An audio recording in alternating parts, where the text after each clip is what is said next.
Aquaproof 7-in-1. High-performing waterproofing paint, Nippon Paint. The coatings expert. Our chief guest, Honorable Ranil Wickremesinghe, President of the Democratic Socialist Republic of Sri Lanka.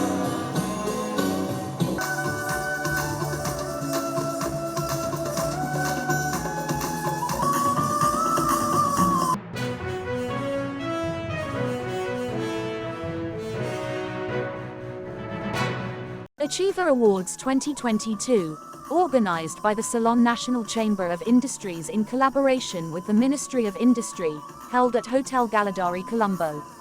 President Ranil Wickremesinghe graced the occasion as the chief guest and handed over awards to the top 10 achievers.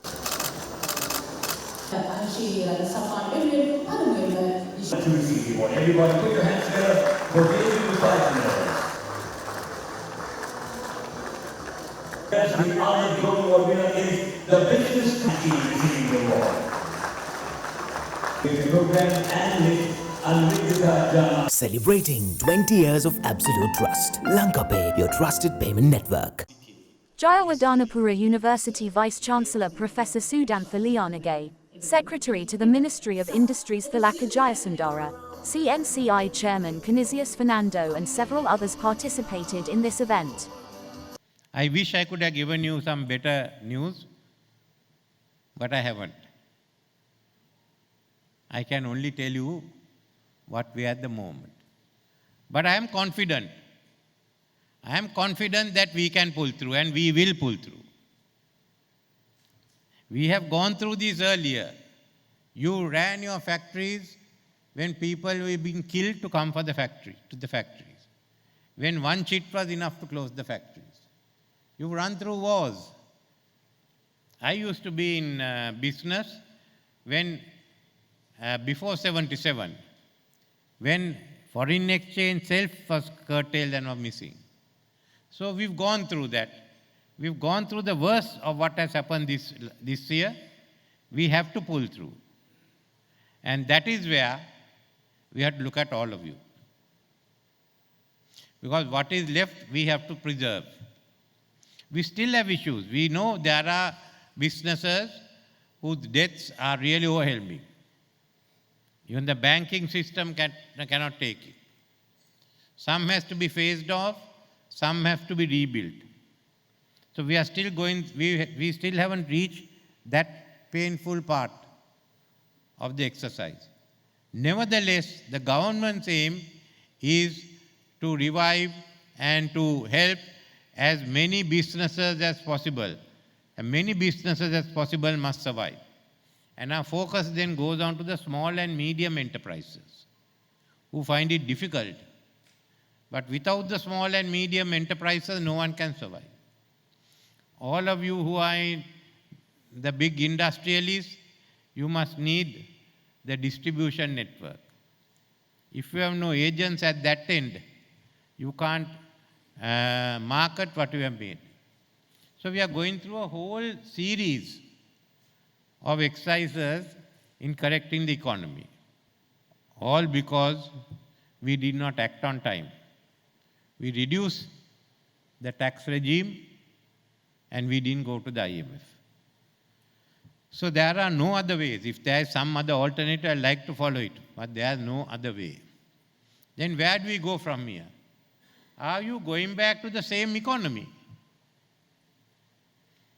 Are you going back to corporations that are dependent on public funds? I was looking at how much the main corporations have borrowed from the treasury and from the banks. And I thought, what if we didn't give this money to them? We took that whole lot of money and we distributed to our industries. You all could have modernized. We could have given you very soft loans to modernize your machinery. Giving 100 billion, 50 to 100 billion rupees a year wouldn't have been difficult if we didn't have these losses. That's the way we should have helped. But for 10 years, we couldn't do it. We didn't do it. We still haven't got enough foreign exchange. And the way we go now, we won't have. And if we start going back to that, Well, you come back to it within 10 years the latest, if not shorter period. So the next part which we are talking now, and you will see from next year, start making our enterprises competitive. We have no other way. We have to earn foreign exchange. We have to get foreign currency. Then whether you are doing a business, whether you are manufacturing, whether you are selling, whether you are offering a service, we have to earn the foreign exchange. If Singapore can do it, if Dubai can do it, why can't we? So we have to gradually prepare ourselves for it. One of the famous items are para-tariffs, on which some of us seem to be having different views. But as we go along, I think in the next 5 years, we will gradually phase out the para-tariffs. But in that period, industry has to become competitive. And we hope after the next 2 years, we'll also have the funding, but there has to be trade adjustment programs. Let's go ahead. We'd like to help you.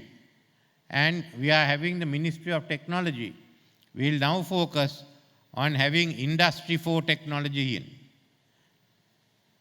Let us think of the future, not of the present.